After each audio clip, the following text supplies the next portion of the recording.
A shakeup in D&D bookstore distributions, Wheel of Time streaming numbers, and another lore-heavy Critical Role episode, plus Cyberpunk is getting a live-action TV show. It is a lot to process. Welcome to Fantasy News Friday, our weekly look back at all these stories not quite big enough for their own video. This week, we're talking about a breakup between Penguin Random House and Wizards of the Coast, the latest Critical Role episode and all the lore dumps that entails, and Wheel of Time streaming numbers and what could they possibly mean.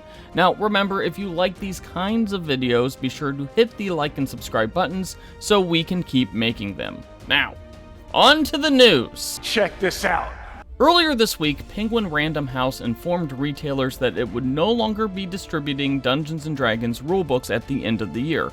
Penguin Random House, in addition to being a licensing partner with D&D, meaning that Penguin pays Wizards of the Coast for the rights to publish books about D&D, also ships rulebooks to various booksellers and hobby stores. Now, Penguin Random House is one of several distributors for D&D rulebooks, but notably it is a book distributor, meaning that it has better wholesale prices in general and a more generous return policy than hobby game distributors. Now, a post about this change went viral on Facebook and elsewhere, with the viral post basically saying that this effectively killed D&D book placement in bookstores. Because Dungeons & Dragons is such a big brand and has a lot of mainstream exposure, rulebooks actually sell pretty well in the mainstream book market. Also, folks wondered if this meant an end to Penguin's licensing deal with D&D, which means no more art books or young adventurer guides or other D&D books made for mass retail. Some even went as far as to say that this was another sign that Dungeons & Dragons was moving to all digital. So, we actually did some digging here, and this is what we learned. Now, most hobby store retailers that we talked to said this really didn't impact them at all. They either don't use Penguin Random House as a distributor, or they had ready access to one of the many other hobby retail distributors that are continuing to distribute D&D books, so not really a surprise there.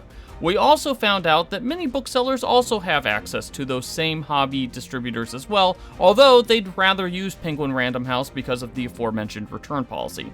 We suspected that rather than Wizards abandoning the book market, this was actually an angle to get better placement at big booksellers and retailers, because Hasbro, Wizards' parent company, already has a much larger relationship with Target and Walmart than Penguin Random House, and booksellers like Barnes & Noble actually work with toy companies like Hasbro differently than they do with book distributors. And it turns out that's basically the case. Last night, we received a statement from Wizards of the Coast that reads, and I quote, "Penguin Random House is a valued partner and publishing licensee of Wizards of the Coast. While we deeply appreciate the excellent service provided over the years by PRHPS, we are now shifting our distribution strategy to utilize the capabilities of Hasbro to sell and distribute D&D products to retailers. And we will continue to partner with PRH on licensed D&D titles like the recently released Lore and Legends and the upcoming Heroes Feast Flavor of the Multiverse. This change to distribution of Wizards' D&D role-playing game publications, such as rulebooks and adventure content, won't affect fans, as they will continue to find Dungeons & Dragons products at their preferred retailers. Basically, this might impact some small bookstores, but it will likely improve placement of D&D rulebooks at bigger retailers because Hasbro can now leverage their full capabilities. That means like buying space at Target or Barnes & Nobles. But if you get your D&D books online at hobby stores or even at places like Barnes & Nobles, you're probably not going to see any real changes at all. Nothing to see here. Critical Role had another lore-heavy episode this week in which the party talked to the Great Tree of Atrophy, who is actually an archdruid that survived the destruction of the continent that became the Shattered Teeth that was part of the last calamity. We got another portent of doom about what will happen to Exandria if Predathos is freed and eats the gods, and we got a little hint at Ashton's origins and his ties to the Primordial Titans, which has been teased for, quite a while. Although it seems like Ashton and Taliesin seem to be very reluctant to embrace destiny of any kind.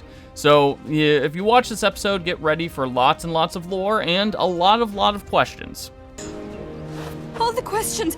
Cyberpunk 2077 is getting a live-action TV show. The video game based on Cyberpunk the tabletop RPG is getting a live-action series of some kind, with CD Projekt Red currently looking for a scriptwriter. Now, this will be a brand new story, not an adaptation of the video game, but it seems like CD Projekt Red is trying to push Cyberpunk into becoming the next Witcher, which definitely has both its pros and cons. I'm just looking at Netflix right now as I say that. It checks out.